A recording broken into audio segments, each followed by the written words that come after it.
Welcome to the Author Show of Entrepreneurship and Regional Development podcast. Each publication in our journal is a great opportunity to share significant and audacious contributions to a large audience. My guest today is Mikael Samuelsson from the University of Cape Town. He recently published an article entitled From Deficit Narratives to Ambidextrous Embeddedness: How High-Tech Ventures Navigate and Transform Hyper-Dynamic Contexts in Sub-Saharan Africa. He co-authored this paper with Susan Nielsen and Badri Solfagari. It has been published in Entrepreneurship and Regional Development, a journal edited by Taylor and Francis. Mikael, welcome to our podcast. Thank you. Can you tell us, what is the origin of your paper and why did you decide to address this particular topic, and what is the key question you aim to answer? The origin of this project was to some extent empirically driven. So I started working in Philippi, which is a township in Cape Town, so a poor area, basically the murder capital in South Africa. We saw a growing interest from persons with both education and technology capacity to start ventures in these communities.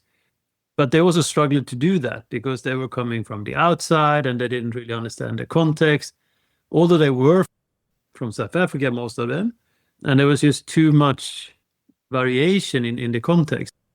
So that was empirical, the starting point. And then when we started looking into the literature, there is obviously a lot written about grassroots entrepreneurs, necessity entrepreneurship, things like that basically puts food on the table, but not the people that we were meeting. So there was this gap in the literature that we found, at least we think we found, that where high-tech ventures comes into an environment that are hyperdynamic in a sense, and that over time have not been studied in our view, and that's what we did, and we're still doing. And our key question based on that was to basically, how do high-tech ventures navigate hyperdynamic context, and what characterizes this embedding process, and also longitudinal then over time. Can you identify the one, maybe two key contributions of your paper that you believe will have the most impact on the field? We move beyond static and deficit-orientated accounts and explain how ventures alternately embed, disembed, and re-embed across social, spatial, and institutional dimensions.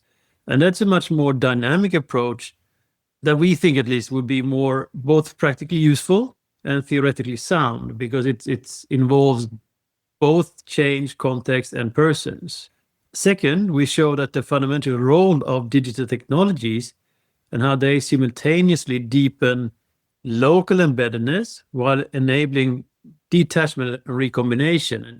In plain English, I suppose that means how people can go in and out, into and out from context with the help of digital technologies.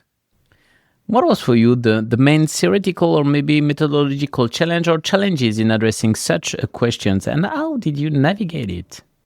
So most of the challenges for me and for us in a team in Entrepreneurship research is that a lot of the theories that we use are imported from other sectors. So they're not necessarily developed from an empirical phenomena or towards an empirical phenomena that we are studying. It's coming from somewhere else. And in many cases also the field went to monolenses, at least I call it that. So you're looking at something on a very, very specific, with a very, very specific focus. And that prevents you from understanding all the other factors that by nature is playing a role into a venture's development over time. So you have the context, for example, that are not necessarily taken in consideration, and that have a bigger impact than the person or vice versa. And then you have, in our case, when you move that context into a township, you have what we call a hyperdynamic context, because you're not studying a stable environment now. You're studying in a very fluid, very fast-moving, with a large variation of almost everything from people to technology. And that changes so fast. So you also need to take that into consideration. So from a meta point of view, that was where we ended up coining that hyperdynamic context to use as a framework to study this particular phenomenon. And then from a meta point of view, this is even more tricky. So most of our research are cross-sectional or decent longitudinal, but we follow these ventures from before they became companies, and we're still following them. And in an area where I used to be able to go and buy lunch, and I cannot do it because I'm going to get robbed today. So we need to come up with both structures to longitudinally follow, not to have an impact on our ventures. Also, structure those observations, data collection points, which went from in person to more in online when the safety situation was not safe enough. Then we had to go online, and also just saving all this data in a coherent place, so it's easy to find, easy to work with. AI over the period actually made that a little bit easier after the fact. But in the beginning, you have files, you have voice files, video files, you have text files, you have all these files that needs to be accessed and analyzed. So at the end, you also need a champion that actually runs this for plus 7 years. So those were the main challenge, I think. Let's talk about the research process itself. Can you share something about the journey, perhaps a turning point during the data collection, a difficult decision you had to make about the research design, or even a moment of doubt? Any surprise or counterintuitive results, something that made you rethink your initial assumptions? Yeah, so the process is long. So it's going back to my previous response to some extent. It's a long process. It's 7 years plus, and that is a problem in itself. You need to be there and engage on a regular basis. Try to be there when things happen. Try to actually collect that data, and that in itself, it's in a day-to-day professor life. It's a bit of a challenge. Then the problem in our case came after COVID, because before COVID, even Filippi was decently safe. So you can go there, as I said, you can go and buy your lunch and you're not going to get robbed. After COVID, that security situation deteriorated to going from bad to worse, or worse to bad. And we ended up in a situation where we couldn't even go out there.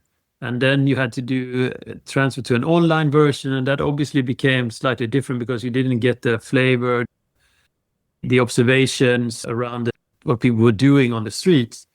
So at that point, are we collecting the same data? Are we treating them in a similar way? Are we impacting them or are they impacting us in a bad way? But we overcame that. And also it's also hard to stop.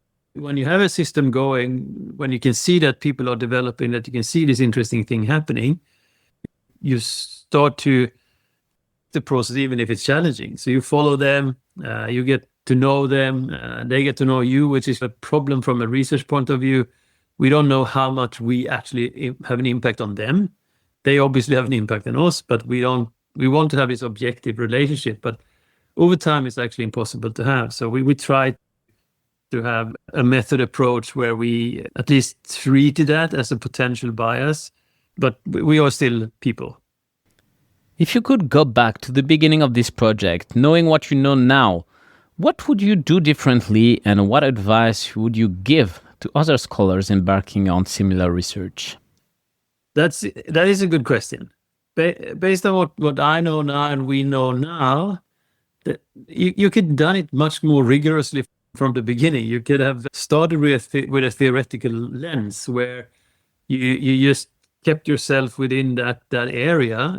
But we did the opposite, which creates massive amount of information, massive amount of data, from everything from what people are thinking to doing to not doing, observational. So we have a lot of work just to make sense of that data. But at the same time, I think we would miss out of a lot of interesting things if we were just, because that was our criticism in the beginning, as you remember. We said that we don't want to be monolens, we don't want to be theoretically driven, because we're not sure that theory is actually helping us to understand what we're seeing here. So we took like a grounded theory approach and worked inductively backwards.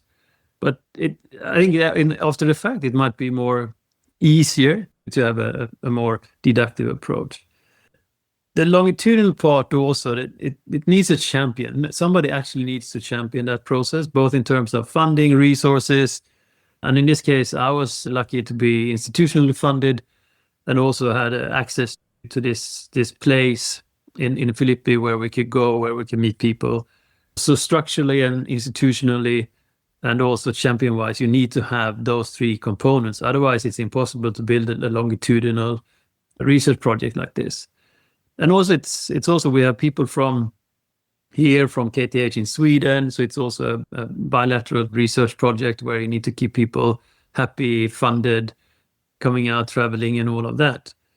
If you want to do this, then if you want to do it longitudinal, you should think even longer than longitudinal. So we were thinking 10 years now. Maybe you should think 15 years and build for that. Otherwise, these things, mostly, as far as I know, they're not very successful. We still have a lot of data here that we haven't done anything with, which is another challenge, to get more people into the research program. But a lot of people think that that's not interesting because it's not their data and things like that. So you all need to overcome that too. But in reality, you will gain so much, both personal knowledge and also experience from something like this. So I just want other people to do it and experience that. That would be the best thing. Thanks a lot, Mikael, for participating to our show and pulling back the curtain on your research process, on your article entitled From Deficit Narratives to Ambidextrous Embeddedness, How High-Tech Ventures Navigate in and Transform Hyperdynamic Contexts in Sub-Saharan Africa. All our podcasts are available on entrepreneurship-ed.com and on the main podcast platforms.